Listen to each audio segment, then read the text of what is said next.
messages. I want to be crystal clear. I told Mr. Brady and his agents I was willing not to take possession of the phone. I said, I don't want to see any private information. I said, you keep the phone. You, the agent, Mr. Yee, you can look at the phone. You give me documents that are responsive to this investigation, and I will take your word that you have given me what's responsive. And they still refused. There was a lot to get through. Let's also tell you about what he said about Jim McNally, also known as the Deflator in the investigation. NFL security people talked to McNally on 3 occasions. They talked to him on the night of the game for approximately 40 minutes. They talked to him the next morning for by telephone for about 20 minutes. They talked to him in person, I believe, the next day for about 30 minutes. Those are the 3 interviews. The Patriots urged me when I got into the case to start fresh, not to pay any attention to what NFL security had done. In fact, they thought the people at NFL security were biased. They applauded when I said I'm starting fresh. And for them later on to say I could not even have a second interview of the most important person in the case was just a lack of cooperation. All right, so Skip Bayless, what do you think of Ted Wells defending his report? Stephen A. Smith, I must admit to you, I was astounded that a man of Ted Wells' stature felt that he needed to publicly defend himself in a conference call to reporters. I thought it indicated some weakness on his part. I thought it was a sign of insecurity on his part and uncertainty on his part. I thought that he really let Tom Brady's agent, Don Yee, get under his skin. Don Yee really hit a nerve deeply in Ted Wells, and I would say that has got to be advantage Tom Brady in what is about to escalate into quite a conflict here that could wind up in court. Again, a man of Ted Wells' stature, if he truly believes in the report that he headed, if he truly believes in the objectivity in his overseeing of that report, he should let that report stand on its own merit. He should let that report speak for itself. But again, the facts are the facts, that Ted Wells and his very powerful law firm have benefited greatly and financially over the years from its relationship and his relationship with the National Football League. Obviously, Ted Wells and that firm have represented the NFL on many of the concussion lawsuits. It represented the NFL as it did the investigation of the bullying case with the Miami Dolphins. And reportedly, Ted Wells and his firm were paid up to $5 million, somewhere between $4 and $5 million for the investigation of the Patriots. And for that much money, the conclusion he drew was it's more probable than not that Tom Brady had general knowledge that the footballs were being deflated. It's a pretty flimsy conclusion for up to $5 million. And despite all the audio we just heard, the key audio for me was the glaring discrepancy in the Wells report that Ted Wells would not address yesterday. He handed off to his partner and let him try to explain about which gauge the referee Walt Coleman used before the game to measure the footballs. There's a big discrepancy. There were 2 gauges, and Walt Coleman said he couldn't remember which gauge he used before the game. 2 gauges were then used at halftime to measure the footballs, and one of those gauges on the PSI said that the balls were legal. So what's what here? And Ted Wells really had no explanation because his partner was very vague in his responses to a question I thought Ted Wells should have answered. So in the end, I'm shocked that Ted Wells thought he needed to defend himself, which indicates that he might have some doubt here about what was involved in the conclusion of the Wells report. Well, I'm shocked that somebody like yourself, who works for a living defending every position that he takes, doesn't understand how somebody else can feel compelled to do the same on their own behalf when they believe their professional and personal integrity are being attacked. I have no problem with Ted Wells deciding to elaborate extensively on his position, what transpired during the investigation, etc. As I think about what Don Yee, Tom Brady's agent, has said about Ted Wells in the past, one of the sentences that I looked up, Skip Bayless, to really highlight something that could have potentially perturbed Ted Wells and provoked him to feel the need to address reporters in a teleconference was this sentence right here, when Don Yee says something along the lines, this suggests it may be more probable than not that the league cooperated with the Colts in perpetrating a sting operation. Then he goes on to say the Wells report buries a particular issue or a footnote on page 46 without any further elaboration. The league is a significant client of the investigator's law firm. It appears to be a rich source of billings and media exposure based on content in the law firm's website. So you say something like that, you're attacking this man's professional integrity, along with that of the reputation of his law firm.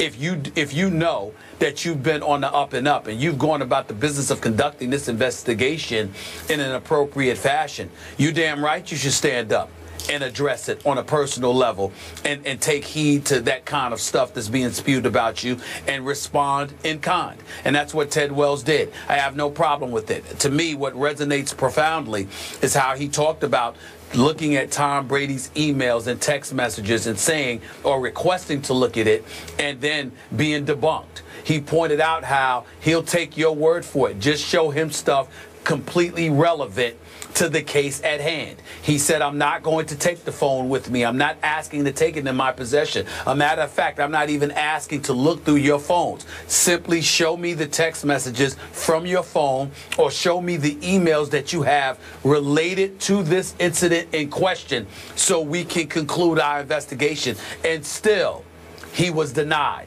that request. That resonates profoundly to me. And if I remember correctly, just a few days ago, it resonated profoundly with you because you were on the record, Skip Bayless, saying you don't understand. If Tom Brady's innocent, why couldn't he do something like this? Why couldn't he grant this request? You were on the record sitting there saying that as much as you want to support Tom Brady, in this particular instance, this Wells report definitely indicts him and it definitely makes him look guilty. It was you that used the report to supplement some of the skepticism that you already had based on Tom Brady's press conference a few months ago, Super Bowl week, or the week before Super Bowl week, and all of this other stuff. So to me, I don't understand how we can't comprehend not only Wells' position, but why he would feel the need to literally piggyback off of it and substantiate his claims yet again.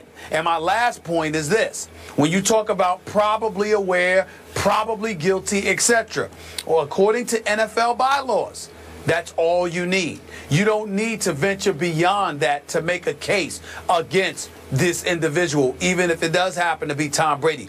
This is not the court of law. This is the court of the National Football League. Just like the military has its own code of conduct, and it comes to its conclusion based on a preponderance of evidence it deems fitting and suitable for what they do, the NFL has their own rules as well. And this is how they've conducted this, and this is how they're going about it. I have no problem with it whatsoever. Okay, allow me to defend myself against your last accusation.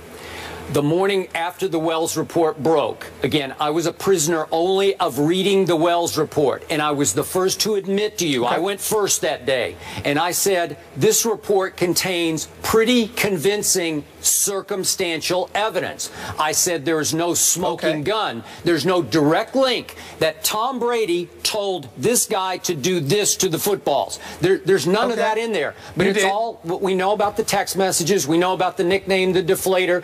We know that Tom Brady said, no, you can't have my phone, though you said you would not allow anybody to have your phone either. That's what you said. I said you can have my phone anytime. You can have after the show, I'll give you my phone. You can look through every text message. I don't care. That's just me personally. But again, Tom Brady said no, and you said you're okay with that. Go ahead. Oh, I said I was okay with him not giving the phone. I did not say I was okay with him not showing the text messages or the emails, particularly pertaining to the issue in question. But I'm not going to hand you my phone and give anybody. You said you told Brady's attorney, sift through it and just show us the relevant. Well, that's ridiculous. It's either give the phone up or don't give the phone up. Well, no, that's not ridiculous. In an investigation, if Ted Wells is on the record saying, I'm not leaving your site, nor am I leaving this room with your cell phone. I'm just asking you to show me the text messages pertinent to the issue. Well, how could you trust he's showing you the right text messages? How could you trust that? That would be silly. But Ted Wells, see, Skip, I can't do this with you. Ted Wells said, I will take your word for it. Okay. Just show me something. That's what he said. Okay. So that's what we have to go by. What if Tom Brady said there is nothing? Because he continues to tell, as I told you, his confidants he is utterly innocent here. But Ted Wells said, they said no. He didn't say I have nothing to show you. He said no, he refused to show him anything.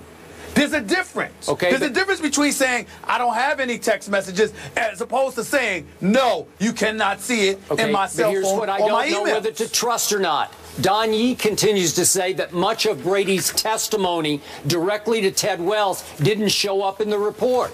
So I don't know, which is why we're about to get into where is this headed? Is it headed to court? So to finish up on Ted Wells, he continued to say this is a ridiculous accusation. This one and this one, these are all ridiculous.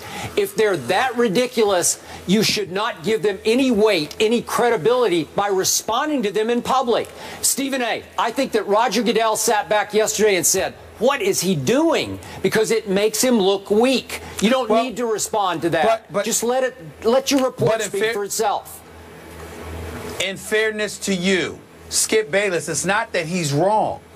It's that he's not you. He doesn't think like you because you are quick to remind us all on Twitter and beyond. Don't respond. Don't hit send. Ignore everybody because that's what you do. So let's understand that you don't necessarily have a problem with him. You have a problem with that methodology because inherently you are completely opposed to it. You're not telling Ted Wells anything different than you'd say to any of us. That's correct. Because you firmly believe, universally, we should never respond. And obviously, I feel different. Sometimes I think most of the time I think you should respond. Sometimes I think it's okay to cuss somebody out. That's the difference between us.